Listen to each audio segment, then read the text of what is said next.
Hey y'all, back again for plant sessions. How are you? My name is Kristen. I am one of the co-founders of Tula, and today we're going to talk briefly about air plants. Tillandsias is what their proper name would be, but we like to call them air plants because they grow rootless and in the air. They float, they fly. No, they don't really fly, they sit in trees. So these are actually also in the family of bromeliads. So wherever you landed, we did a video on bromeliads and we talked a little bit about care and how those beauties grow. So these are in the same family. However, the Tillandsias, like some bromeliad as well, are propagated and spread by pollination and seeds. So they're not monocarpic. But they do flower and they have beautiful, beautiful flowers. None of the beauties in front of me right now have any flowers that have started to form, but usually you'll see them coming from the center. And they can have like really vibrant colors of purples and oranges and yellows, and they can open up into fans and they start as spikes. They're really, really beautiful. For a lot of people who perhaps you travel often or you're not really into the kind of common terrestrial plants grown in soil, an air plant is a really good option for you. They're very hardy and don't require a lot of care, but they still do grow and flower and give you back something for the care that you give them. So that's always really lovely to see and witness and experience. So where do air plants, Tillandsias, usually grow? They usually grow on the tops of trees or in the crevices of branches. And they actually, because they don't have any root systems, they form very, very small anchors of roots, but they don't form large root systems like, like these beauties behind me, like the Chaflera or the fan palm, the Lissuala grandis. They don't produce these large root systems because they've adapted to grow rootless and take moisture from the air. So you'll find them if you ever travel down to Florida or Miami.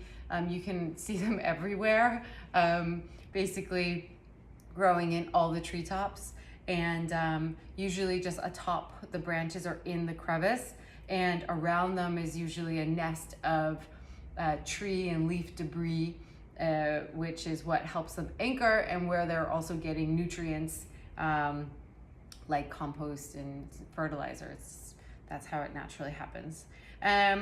What's interesting about the air plant and the way that they're watered is they're either watered with frequent misting.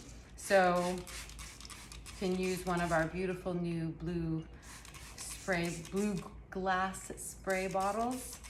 When I was growing up, my dad would always say if we found blue sea glass on the beach, we would get chocolate sundaes. So seeing this big blue bottle is like, how big of a chocolate sundae do I win?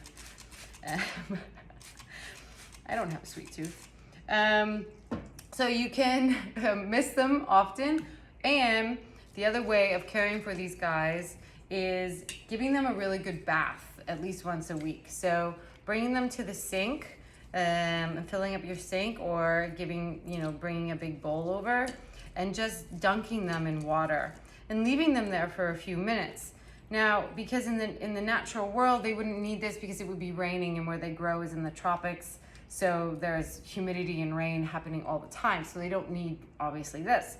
But because in our homes, in your apartments, if you live in an apartment, you can't control your heat. It can get really, really dry. So you need to soak them, and you need to get them from a white color to a green color.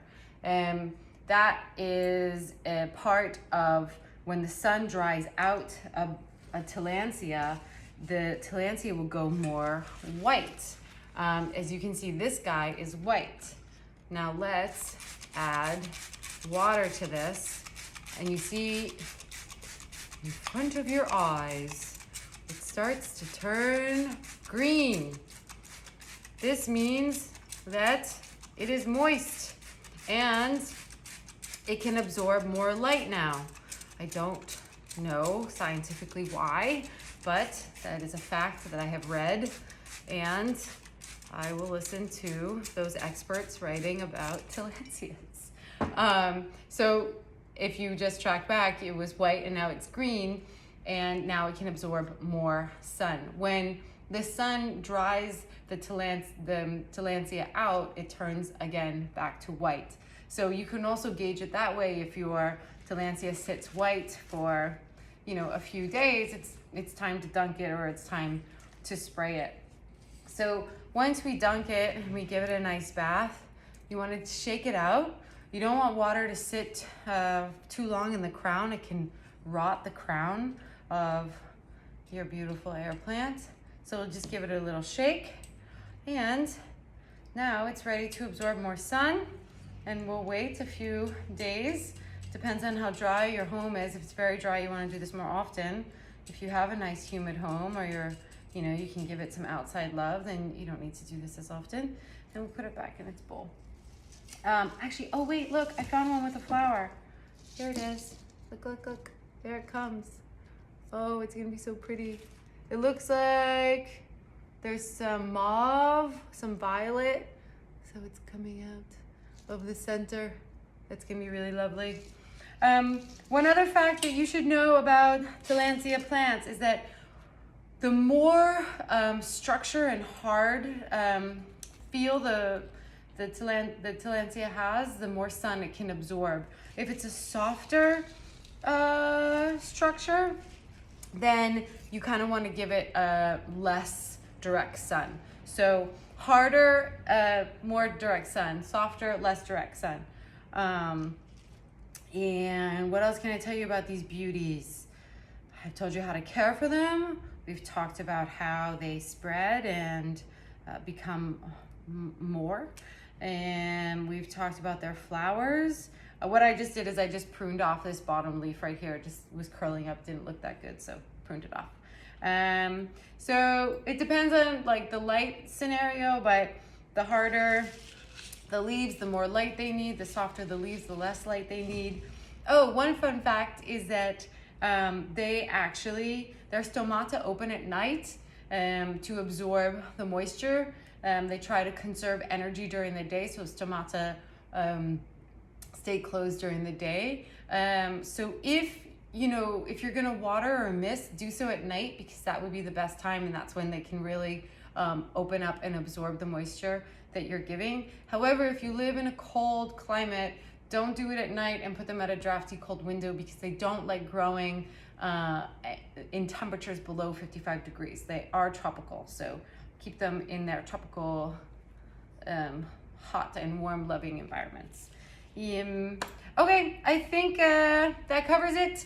If you have any more questions about air plants or any other plants, feel free to write to us at care@tula.house. We're always happy to help with your plants and keeping them alive and happy.